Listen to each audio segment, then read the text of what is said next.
आज हम देखेंगे आपदा का परिचय। आपदा के भिन्न भिन्न प्रकार होते हैं, उसको हम समझने का प्रयास करेंगे। तो आपदा का परिचय हम जानते हैं शॉर्टकट में कि आपदा एक ऐसी विनाशकारी घटना है जिसको डिजास्टर कहा जाता है अंग्रेजी में, जिससे जीवन का नुकसान होता है, संपत्ति का नुकसान होता है, पर्यावरण को बहुत ज़्यादा नुकसान पहुंचता है। और यही जो है आपदा के अंतर्गत आता है। जो आपदा है उसको दो प्रकार के भागों में बांटा जा सकता है। एक होता है आपका प्राकृतिक आपदा, दूसरा होता है मानव निर्मित आपदा। तो ये जो प्राकृतिक आपदा या मानव निर्मित आपदा होता है, इसमें कहीं ना कहीं समाज पर प्रभाव पड़ता है, पारिस्थितिक तंत्र पर प्रभाव पड़ता है। उसी को हमको क्या करना है, अध्ययन करना है। तो इस प्रकार से आप चार्ट बना लेंगे। जब आपका आएगा कि आपदा क्या है, आपदा के विभिन्न प्रकार बताइए, तो ऐसा चार्ट आपको बना लेना है। एक है आपका प्राकृतिक आपदा, एक है आपका मानव निर्मित आपदा। तो प्राकृतिक आपदा के अंदर बाढ़ आता है, बहुत ज़्यादा पानी बढ़ जाता है, चक्रवात आता है, भूकंप आता है, भूस्खलन आता है, ज्वालामुखी विस्फोट आता है। और मानव निर्मित आपदा में आग लगता है या औद्योगिक प्रदूषण होता है, परमाणु आपदा होता है, जैविकी आपदाएं होती है, दुर्घटना होता है, संरचनात्मक विफलताएं, जैसे कोई स्ट्रक्चर बन रहा है, पुल बन रहा है, सड़क बन रहा है, तो उससे क्या होता है, कहीं वो दुर्घटना हो जाता है और संरचना उसमें गिर जाता है, ढह जाता है। तो ये हो गया आपका संरचनात्मक विफलताएं। और वार होता है, युद्ध होता है, आतंकवाद आता है, ये भी क्या है, मानव के द्वारा निर्मित आपदा के अंतर्गत आता है। इसको एक एक करके पॉइंट वाइज हम क्या करेंगे, अब अध्ययन करेंगे। देखिए ये आपका चित्र है। इसमें नेचुरल डिजास्टर से संबंधित जो प्राकृतिक आपदा है, जैसे ये अर्थक्वेक आया है। दूसरे नंबर में आपका फ्लड आया है, देख लीजिए, फ्लड मतलब होता है बाढ़ आया हुआ है। और आंधी तूफान आ रहा है, तो इस प्रकार से आग लगा हुआ है। तो ये सब जो है प्राकृतिक आपदा के अंतर्गत आता है। और तो आप देखते हैं प्राकृतिक आपदा। प्राकृतिक आपदा प्राकृतिक शक्तियों द्वारा प्रक्रियाओं के कारण से होने वाली घटना है। प्राकृतिक शक्ति के द्वारा होने वाली घटना है, और इसमें बाढ़, भूकंप, चक्रवात, भूस्खलन जैसी घटनाएं आती हैं। हालांकि आपदाएं सीधे तौर पर मानव गतिविधि के कारण नहीं होती, लेकिन इसका मानव जीवन पर बहुत ज़्यादा प्रभाव पड़ता है, बहुत ज़्यादा असर इसका दिखाई देता है। तो इसके अंतर्गत, इस प्राकृतिक आपदा के अंतर्गत पहला आता है बाढ़। बाढ़ का क्या कारण है? बहुत ज़्यादा जब पानी गिरता है, बर्फ जब पिघलता है, खराब जल निकासी व्यवस्था, बांध का तटबंध टूट जाना, वनों की कटाई या चक्रवातों के कारण या तूफानों के कारण से क्या होता है, बाढ़ आता है। और इस पर क्या होता है, जान माल का नुकसान होता है, समुदायों का विस्थापन होता है, लोग एक स्थान से दूसरे स्थान भागते हैं। बुनियादी ढांचे जैसे कि आपके सड़क है, पुल है, घर का नुकसान होता है, फसल को नुकसान होता है, जल हन की जल जीवन का नुकसान होता है, और जल जनित बीमारियां, भिन्न भिन्न प्रकार की बीमारी आ जाता है। उदाहरण के रूप में देख सकते हैं कि 2010 में पाकिस्तान में बाढ़ आई थी, जिसने लाखों लोगों को प्रभावित किया था और बहुत बुनियादी नुकसान होता है। बिहार क्षेत्र में तो बहुत ज़्यादा अभी इसी साल ही क्या हुआ था, बाढ़ आया था। आप आसानी से कोई एक उदाहरण दे करके आप आसानी से इसको लिख सकते हैं। आगे आता है चक्रवात। चक्रवात मतलब बहुत ज़्यादा जब हवा आता है, साइक्लोन जिसको कहा जाता है, जिसको टाइफून कहा जाता है। ये चक्रवात क्यों आता है?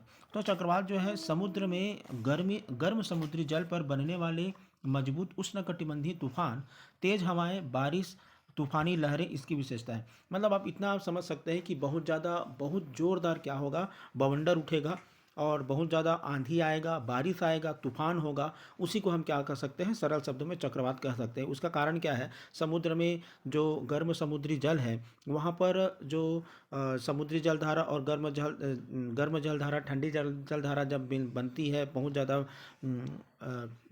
बहुत ज़्यादा सूर्य की रोशनी होती है, उसके कारण से ये सब क्या होता है, बनते बिगड़ते रहते हैं।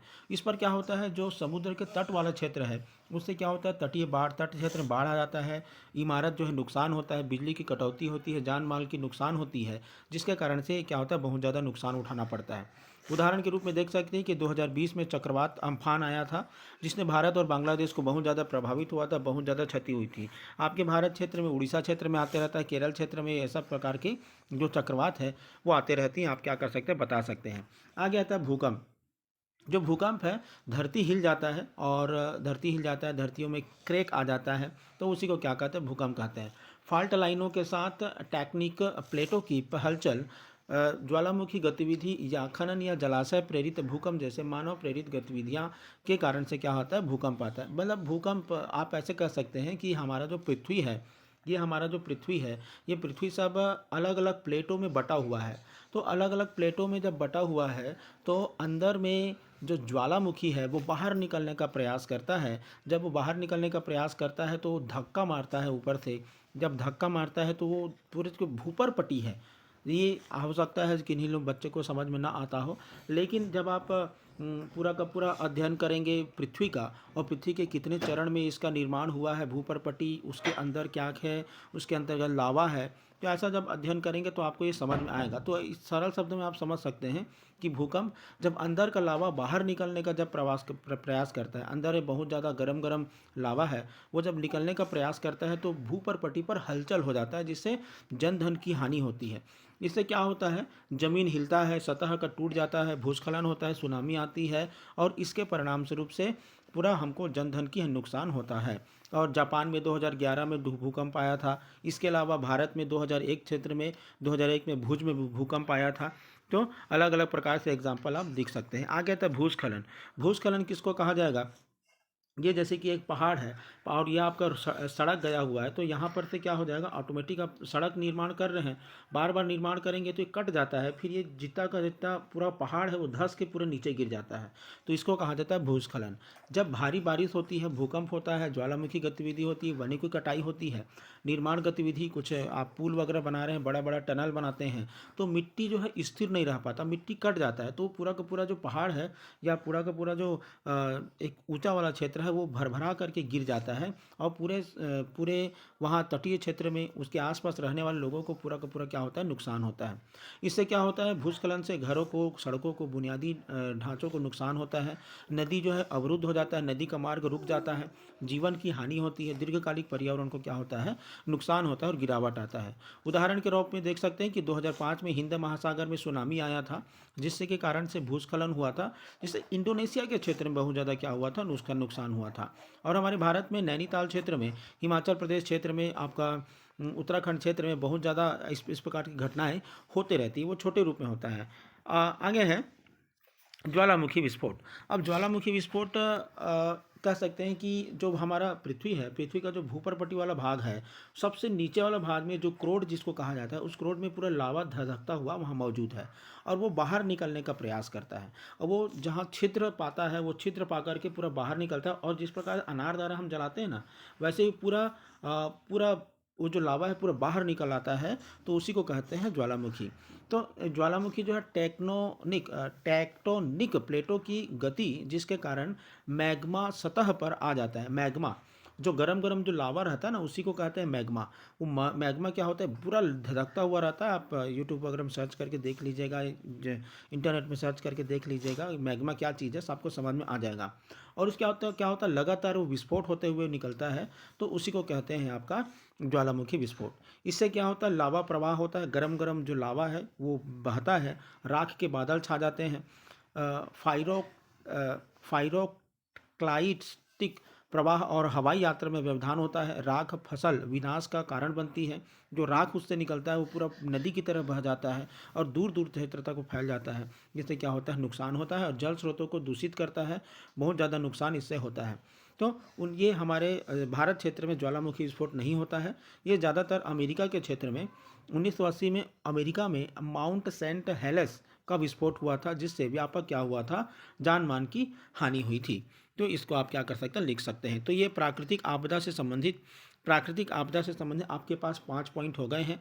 5 पॉइंटों को आप अच्छे से बनाइएगा, इसमें चार्ट बनाइएगा, डायग्राम बनाते हुए आपको क्या करना है, लिखना है, यदि अगर प्राकृतिक आपदा से संबंधित कोई क्वेश्चन आता है।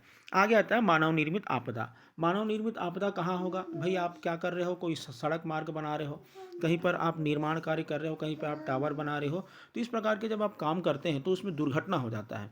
कोई रसायन उद्योग है, उसमें कुछ प्रॉब्लम आ गया, परमाणु उद्योग है, वहाँ कुछ प्रॉब्लम आ गया, तो मानव निर्मित आपदाएं मानवीय गतिविधियों के कारण होती है।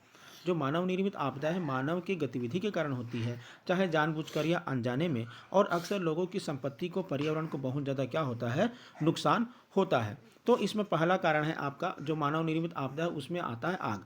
तो आग जो है दोषपूर्ण विद्युत वायरिंग अच्छा नहीं होगा, मानवीय लापरवाही, आगजनी, रासायनिक रिसाव और औद्योगिक दुर्घटना के कारण से क्या होता है, आग लगता है। इससे जीवन की हानि होती है, संपत्ति का नुकसान होता है, धुआं और राख के कारण पर्यावरण को नुकसान होता है और लोगों का विस्थापन होता है, लोग एक स्थान से दूसरे स्थान भागते हैं।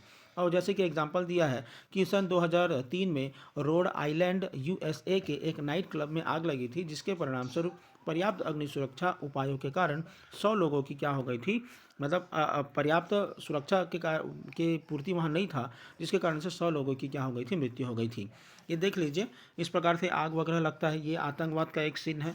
आतंकवाद के कारण से भी क्या होता है, नुकसान होता है। इसके लिए रसायन का काम चल रहा है, रसायन के कारण से भी क्या होता है, नुकसान होता है। यहाँ पर देखिए, ये न्यूक्लियर प्लांट, ये भी मानव द्वारा बनाया गया है। न्यूक्लियर प्लांट में हादसा हुआ था, 1986 में हुआ था। सोवियत संघ के चेरनोबिल न्यूक्लियर प्लांट में हादसा हुआ था, उसका एक पेपर कटिंग है। यहाँ पर भोपाल, हमारे भारत का बात है ये। यहाँ पर भोपाल में क्या हुआ था, भोपाल में जो गैस रिसाव हुआ था, जहरीला गैस रिसाव हुआ था, उसके कारण से आपको लगभग 3000 लोगों की, 3500 लोगों की क्या हुई थी, मौत हुई थी। तो ये सब आप मानव निर्मित आपदा के अंतर्गत ये सब आता है। देखिए, इस प्रकार से पूरा तहस नहस हो गया था। अब देखते हैं, आग देख लिए। आग के बाद आता है औद्योगिक प्रदूषण। कारखानों के कारण से, खनन के कारण से अपशिष्ट निपटान गतिविधियों के हानिकारक रसायनों और विषाक्त पदार्थों का उत्सर्जन होता है, जिससे वायु, जल और मृदा का क्या होता है, प्रदूषण होता है। और इसका क्या होता है, स्वास्थ्य समस्याएं आती है, श्वसन संबंधी समस्या आती है, पारिस्थितिक तंत्र को नुकसान होता है, पानी पीने का पानी दूषित हो जाता है, दीर्घकालिक पर्यावरण में क्या होता है, गिरावट होता है। तो भारत में सन 1984, भारत का एग्जाम्पल दिया, भारत में सन 1984 में भोपाल गैस त्रासदी हुई थी। यह एक कीटनाशक से यंत्र था और यहाँ रासायनिक रिसाव हो गया था, जिसके कारण से हजारों लोगों की मृत्यु हो गई थी। लगभग 3500, मैं अपने इसका पेपर कटिंग भी आपको दिखाया हूँ। उसी प्रकार एक विशाखापट्टनम क्षेत्र है, अंडमान निकोबार का क्षेत्र है, सॉरी, मुंबई का जो अलग अलग द्वीप है, यहाँ रसायन का काम करते हैं। जो द्वीप है वहाँ भी रसायन का काम करते हैं। तो ऐसे क्षेत्रों में दुर्घटनाएं होती रहती हैं। मतलब यदि का 5 साल 6 साल में एक दुर्घटना हो गया बड़ा भयंकर वाला, तो आप ये समझ लो कि मतलब हो रहा है। तो इसी प्रकार से विशाखापट्टनम क्षेत्र के एक रसायन उद्योग में दुर्घटना हुआ था। वहाँ पर जैसे ही रिसाव हुआ, तो उस रिसाव के कारण से उसको सूंघने वाले हर व्यक्ति क्या हो गया था, मूर्छित हो गया था। आगे आता है परमाणु आपदा। परमाणु आपदा, परमाणु संयंत्रों में जो है क्या होता है, दुर्घटना होता है। परमाणु संयंत्रों में जब हथियारों का परीक्षण होता है, परमाणु सामग्रियों का अनुचित भंडार के कारण से यह सब क्या होता है, दुर्घटना होता है। और प्रभावकालिक इसका क्या होता है, विकिरण को जोखिम होता है, कैंसर होता है, दीर्घकालिक स्वास्थ्य प्रभाव होता है, भूमि और पानी का प्रदूषण होता है, दीर्घकालिक पर्यावरण को क्या होता है, क्षति होता है, मतलब सब चीज़ को नुकसान होगा। ये 1986 में चेरनोबिल आपदा हुआ था, जिसने वायुमंडल को बड़ी मात्रा में क्या हुआ था, रेडियोधर्मी पदार्थ जारी किया था, जिससे नुकसान हुआ था पर्यावरण को। बड़े पैमाने पर स्वास्थ्य संबंधी समस्या क्या होता है, दिखाई देता है। आगे तो जैविक आपदा कहना चाहिए, बायोलॉजिकल डिजास्टर्स। तो इसमें संक्रामक रोग, जैसे अभी कोविड-19 आया था, तो ये किस में आएगा, बायोलॉजिकल डिजास्टर्स में आएगा। तो आक्रामक रोग होता है, संक्रामक रोग होता है, या प्राकृतिक रूप से महामारी आएगा, या जैविक युद्ध के कारण से जैविक युद्ध होता है, और युद्ध में वायरस या बैक्टीरिया का उपयोग किया जाता है, जिसके माध्यम से ये किसके अंतर्गत आए, ये सब जैविक आपदा के अंतर्गत आएगा। इसका प्रभाव क्या होता है, व्यापक बीमारी होती है, मृत्यु होता है, स्वास्थ्य को नुकसान होता है, आर्थिक नुकसान होता है, सामाजिक नुकसान होता है। उदाहरण तौर पर देख सकते हैं, विश्व में पूरा कोविड-19 महामारी आई थी, अभी की बात है, 3 साल पहले की बात है, जो सन 2019 के अंत तक शुरू हुई, और वैश्विक स्तर पर लाखों लोगों को इससे क्या हुआ, प्रभाव हुआ, और सामाजिक और आर्थिक क्या हुआ, नुकसान आपको दिखाई दिया। और दुर्घटना, ये सामान्यतः दुर्घटना होता है, वायु दुर्घटना, रेल दुर्घटना, समुद्र दुर्घटना होते रहता है। रेल दुर्घटना भी हमारे भारत में होते रहता है। ये सब मानवीय भूल के कारण से, यांत्रिक विफलता के कारण से, प्रतिकूल मौसम की स्थिति या दोषपूर्ण बुनियादी ढांचे के कारण से ये सब नुकसान जो है, दुर्घटनाएं होते रहती है। ये भी क्या है, मानव निर्मित दुर्घटना है। और इसका प्रभाव यह होता है कि जीवन को हानि होती है, चोट होता है, पर्यावरण क्षति होती है, परिवहन प्रणालियों में व्यवधान होता है। सन 1986 में चैलेंजर अंतरिक्ष शटल आपदा हुआ था, जिसके परिणामस्वरूप 7 अंतरिक्ष यात्रियों की क्या हो गई थी, मृत्यु हो गई थी। और रेल दुर्घटना वगैरह तो होते रहता है, आप उसको आप लिख सकते हैं। आगे आता है संरचनात्मक विफलता, जैसे स्ट्रक्चरल बनते रहता है, कोई इमारत बनता है, फूल रहता है, भ्रष्टाचार के कारण से खराब निर्माण होता है, जिसके कारण से घटिया सामग्री उपयोग होता है, डिजाइन दोष, इंजीनियर अच्छा डिजाइन नहीं बनाता है, भूकंप जैसी प्राकृतिक आपदा के कारण से संरचनात्मक विफलताएं होती है, कोलैप्स कर जाता है या ढह जाता है, जिसके कारण से ये इस प्रकार की दुर्घटनाएं होती है। तो इसमें जाल मान की हानि होती है, चोट लगता है, बुनियादी ढांचे को विनाश होता है, महत्वपूर्ण वित्तीय नुकसान होता है। सन 2018 में जेनोवा, इटली में मोरांडी ब्रिज का ढह गया था, जिसके परिणामस्वरूप 43 लोगों की मृत्यु हुई थी। और ऐसे आप देख लेंगे बहुत से वीडियो वगैरह आते रहते हैं जिसमें पुल वगैरह ढहते रहते हैं। और ऐसे ही युद्ध और आतंकवाद भी एक कारण है, मानव निर्मित आपदा है। इसके कारण से सशस्त्र संघर्ष, मतलब शस्त्र के साथ जब संघर्ष होता है, आतंकवादी कृत्य होता है, राजनीतिक अस्थिरता के कारण परिणाम स्वरूप हिंसा होता है, विनाश होता है, जिससे क्या होता है, जीवन को नुकसान होता है। ये भी किस में आएगा, मानव निर्मित आपदा में आएगा। इसमें बड़े पैमाने पर हताहत होते हैं लोग, बुनियादी ढांचे का नुकसान होता है, लोगों का विस्थापन होता है, आर्थिक अस्थिरता होता है, दीर्घकालिक सामाजिक आघात होता है। संयुक्त राज्य अमेरिका में 11 सितंबर 2001 को, आपको पता होगा 11 सितंबर 2001 को टावर था, 2 एफिल टावर था, वहाँ पर आतंकवादी घटनाएं हुई थी। जो प्लेन है वो पूरा घुसा दिया गया था उस इमारत में। तो 2001 में हुए आतंकवादी हमले, जिसके कारण बड़े पैमाने पर जीवन की हानि हुई है और प्रतिष्ठित संरचनाओं को नुकसान पहुंचा, साथ ही वैश्विक भू राजनीतिक परिवर्तन भी हुए। मतलब बहुत इस प्रकार से घटनाएं जो आए दिन होते रहते हैं।